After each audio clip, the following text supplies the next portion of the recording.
Hello guys, welcome to How to Solution. If you want to know how to fix high ping in Fall Guys, then this is the right video for you.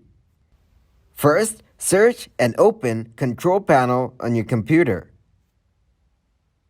From here, go to View Network Status. Now, click on Change Adapter Settings on the left. After that, right-click on your Wi-Fi. Then, disable it. Now, right-click on it again and click on Enable.